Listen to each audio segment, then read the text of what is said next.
আসসালামু আলাইকুম, কেমন আছেন সবাই? আশা করি অনেক বেশি ভালো আছেন। আলহামদুলিল্লাহ আমিও ভালো আছি। আইএলটিএস স্পিকিং পার্ট 1 এর জন্য খুবই গুরুত্বপূর্ণ একটা টপিক নিয়ে আমরা হাজির হয়েছি। আজকে টপিক নাম্বার 36 এবং topic name exercise and fitness. আমাদের এপিসোড নাম্বার 36। আপনি যদি নতুন হয়ে থাকেন তাহলে অবশ্যই আগের এপিসোডগুলো দেখে আসবেন, যেটা আপনার কাঙ্ক্ষিত ব্যান্ড স্কোর অর্জন করতে খুব বেশি প্রয়োজন। সো আমরা কথা না বাড়িয়ে আমাদের যে প্রশ্নগুলো আছে, এই টপিকস রিলেটেড যে প্রশ্নগুলো আসার সম্ভাবনা আছে আইএলটিএস স্পিকিং পার্ট 1-এ, এবং এটা ব্যান্ড 7 প্লাস স্কোর করার জন্য কিন্তু এখানে এই প্রশ্ন এবং উত্তরগুলো করা আছে, এবং কিভাবে সহজ করতে পারবেন সেই টিপস এবং টেকনিকগুলো আমি ফলো করার চেষ্টা করব, আমি দেওয়ার চেষ্টা করব। সো অবশ্যই ভিডিওটি প্রথম থেকে শেষ পর্যন্ত ধৈর্য সহকারে দেখবেন। ফার্স্ট যে প্রশ্নটা করার সম্ভাবনা আছে এক্সারসাইজ অ্যান্ড ফিটনেস নিয়ে, সেটা হচ্ছে do you do any exercise, মানে তুমি অথবা আপনি কি কোনো ব্যায়াম করেন? তাহলে সেই ক্ষেত্রে আপনি আপনার জায়গায় কিভাবে উত্তরটা করবেন, ভালো করে খেয়াল করুন যে আপনাকে বলছে do you do any exercise, আপনি কি কোনো ব্যায়াম করেন? তাহলে সেই ক্ষেত্রে আপনি কি উত্তর দিবেন? একদম প্রথমেই আপনি আপনার স্টেটমেন্টটা বলে দিবেন ইয়েস অর নো।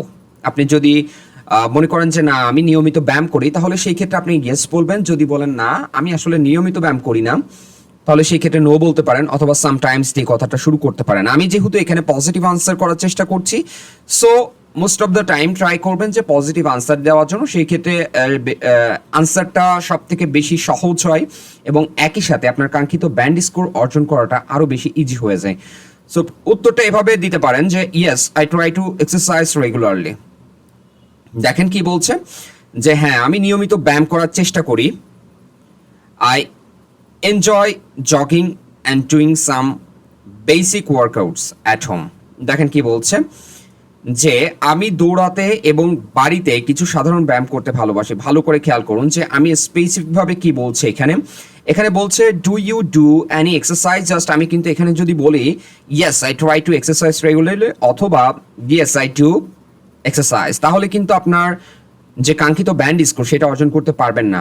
কেন? কারণ এখানে আপনি স্পিকিং পার্ট 1-এ এত ছোট করে ইয়েস নো দিয়ে আনসার করলে আপনার কাঙ্ক্ষিত ব্যান্ড স্কোর অর্জন করা অসম্ভব। সেই ক্ষেত্রে আপনাকে অবশ্যই কি করতে হবে, সেই ক্ষেত্রে আপনাকে এটাকে আরও বেশি এক্সপ্লেইন করতে হবে। 2 থেকে 3টা সেন্টেন্সের ভিতরে আপনি যে কোনো প্রশ্নের উত্তর দেওয়ার চেষ্টা করবেন। যেমন আমি পরের অংশটা জাস্ট এর সাথে রিলেটেড করে যোগ করে দিলাম কি I enjoy jogging and doing some basic workouts at home. আমি দৌড়াতে এবং বাড়িতে কিছু সাধারণ ব্যায়াম করতে ভালোবাসি। আপনি এই রিলেটেড প্রশ্নের ক্ষেত্রে এভাবে যদি উত্তর দেন, তাহলে সেই ক্ষেত্রে আপনার কাঙ্ক্ষিত ব্যান্ড স্কোর আপনি অর্জন করতে পারবেন বলে আমি বিশ্বাস করি। পরবর্তী প্রশ্ন কি হতে পারে? এই টাইপের টপিকস নিয়ে এই প্রশ্নটা আসার সম্ভাবনা আছে বা করার সম্ভাবনা আছে, সেটা হচ্ছে why is exercise important to you. এই প্রশ্নটাও কিন্তু করতে পারে। তাহলে সেই ক্ষেত্রে কি বলবেন? যে দেখেন বলছে why is exercise important to you, সেই ক্ষেত্রে আপনি কি বলতে পারেন যে exercise is important because it helps keep my body healthy.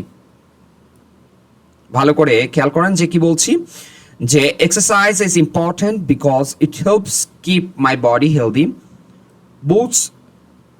boosts my energy levels and improves my mood। দেখেন কি বলছে যে আসলে কি করে, আমার শক্তি স্তর বৃদ্ধি করে। বুস্ট করা মানে বুঝতেই তো পারছেন যে শক্তি স্তর যেটা আছে সেটাকে আরো বৃদ্ধি করা। মাই এনার্জি লেভেলস, আমার শক্তির স্তরকে বৃদ্ধি করে। অ্যান্ড ইমপ্রুভস মাই মুড, এখানে আমার মুড উন্নতি করে, তার মানে মন মাইন্ড এগুলো ফ্রেশ থাকে, ভালো থাকে। সো আপনি এখানে জাস্ট এইটুক যদি বলেন, তাহলে সেই ক্ষেত্রে কিন্তু আপনার উত্তরটা পরিপূর্ণ হবে না। আপনাকে অবশ্যই 2 থেকে 3টা পজিটিভ দিক আপনি বলবেন যে why is exercise important to you. আপনি কেন মনে করেন যে আপনার জন্য এক্সারসাইজটা গুরুত্বপূর্ণ বা ব্যায়ামটা গুরুত্বপূর্ণ। সেই ক্ষেত্রে আপনি বলছেন কি exercise is important because it helps keep my body healthy, boost my energy levels and improves my mood. ঠিক আছে, যে আমার শক্তি স্তর বৃদ্ধি করে এবং আমার মুড উন্নত করে। এইভাবে যদি আপনি উত্তর দেন, তাহলে আপনার কাঙ্ক্ষিত ব্যান্ড স্কোর আপনি অবশ্যই অর্জন করতে পারবেন। একটা বিষয় মনে রাখবেন যে আইএলটিএস স্পিকিং পার্ট 1-এ কখনোই আপনি কি করবেন না, শর্ট ইয়েস নো দিয়ে আনসার করবেন। আপনি যদি শুধু ইয়েস নো বা জাস্ট এখানে জাস্ট বলতে পারেন যে একটা কথা এখানে ইম্পর্টেন্টের কথা হয়েছে, জাস্ট যদি বলেন যে যে ইট helps keep my body healthy, তাহলে সেই ক্ষেত্রেও কিন্তু পরিপূর্ণ অর্থ আসলে এটা প্রকাশ করবে না। সেই ক্ষেত্রে আপনার প্রশ্নটার উত্তর খুব সংক্ষেপ হয়ে যাবে এবং আপনার কাঙ্ক্ষিত ব্যান্ড স্কোর অর্জন করা থেকে আপনি দূরে থাকবেন। সো এই জায়গাগুলো আপনি যদি সঠিক করতে পারেন, আপনার কাঙ্ক্ষিত ব্যান্ড স্কোর আপনি অর্জন করতে পারবেন বলে আমি বিশ্বাস করি। পরবর্তী প্রশ্নটা কি হতে পারে একটু খেয়াল করুন। এখানে ফেভারিট বানানটা দুইভাবে করা যায়, যে কোনো একভাবে আপনি করতে পারেন। সো এখানে বলছে what is your favourite type of exercise. দেখেন কি বলছে, what is your favourite type of exercise. তাহলে সেই ক্ষেত্রে আপনি কি বলবেন? সেক্ষেত্রে আপনি বলতে পারেন যে my favourite type of exercise is swimming.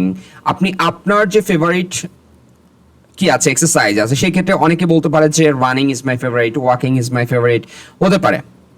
যে আমার ক্ষেত্রে আমি জাস্ট বলছি কি my favourite type of exercise is swimming, কারণ সুইমিং বা সাঁতার কাটা হচ্ছে সব থেকে একটা ভালো ব্যায়াম, কিন্তু অন্যতম একটা ব্যায়াম। সেক্ষেত্রে আপনি বলছেন my favourite type of exercise is swimming, I find it both relaxing and a great full body workout. কি বলছে?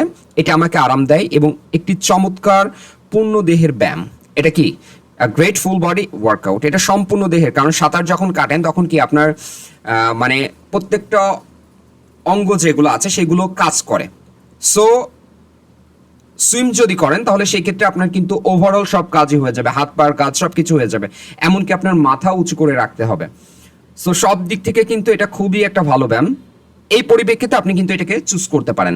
এটা জাস্ট এক্সাম্পল হিসেবে দেওয়া হয়েছে। আপনি যদি মনে করেন যে আপনার ফেভারিট ব্যায়াম অন্য কোনো কিছু, তাহলে সেই ক্ষেত্রে আপনি সেটা সিলেক্ট করতে পারেন, কোনো সমস্যা নেই। তাহলে কি বলছি? My favorite type of exercise is swimming.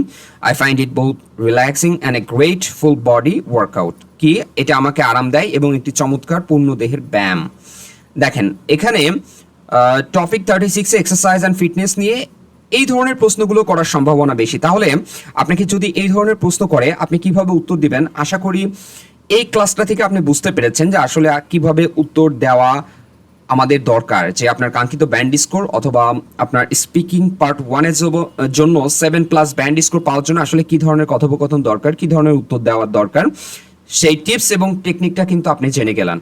এখন এই ধরনের প্রশ্ন, এই ধরনের টপিকসের উপর আপনি কি করবেন, আপনার নিজস্ব যেই যদি কোনো বিষয়বস্তু থাকে সেটা অ্যাড করবেন এবং বেশি বেশি করে প্র্যাকটিস করবেন, কারণ I believe that practice makes a man perfect. আপনি যত বেশি প্র্যাকটিস করবেন তত বেশি শিখতে পারবেন। আপনার বাসায় যদি আয়না থাকে তাহলে সেটা সামনে প্র্যাকটিস করতে পারেন।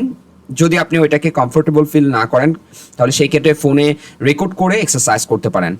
যেখানেই থাকুন না কেন অবশ্যই প্র্যাকটিস বেশি করে করুন এবং আপনার কাঙ্ক্ষিত ব্যান্ড স্কোর আপনি অর্জন করুন। আমির ল্যাঙ্গুয়েজ একাডেমি সবসময় আছে আপনার সাথে। আপনার কাঙ্ক্ষিত ব্যান্ড স্কোর অর্জনের জন্য যতটুকু পারবো আমি হেল্প করব। আমি মোহাম্মদ আমিরুল ইসলাম। আমি বাংলা মিডিয়ামের স্টুডেন্ট হয়ে 0 লেভেল থেকে কিভাবে ভালো করেছি স্পোকেন ইংলিশ এবং আইএলটিএস এ, সেসব অভিজ্ঞতার উপর ভিত্তি করে আমাদের ক্লাসগুলো থাকবে। সো আপনি এখনো যদি নতুন হয়ে থাকেন অবশ্যই সাবস্ক্রাইব করবেন আমার চ্যানেলে, আমার পেজে হলে অবশ্যই ফলো দিবেন, লাইক কমেন্ট শেয়ার করবেন এবং আমির ল্যাঙ্গুয়েজ একাডেমির সঙ্গেই থাকবেন। পরবর্তী আরও সুন্দর এপিসোড নিয়ে হাজির হব। ততক্ষণ ভালো থাকবেন, সুস্থ থাকবেন, আমির ল্যাঙ্গুয়েজ একাডেমির সাথে থাকবেন। আসসালামু আলাইকুম।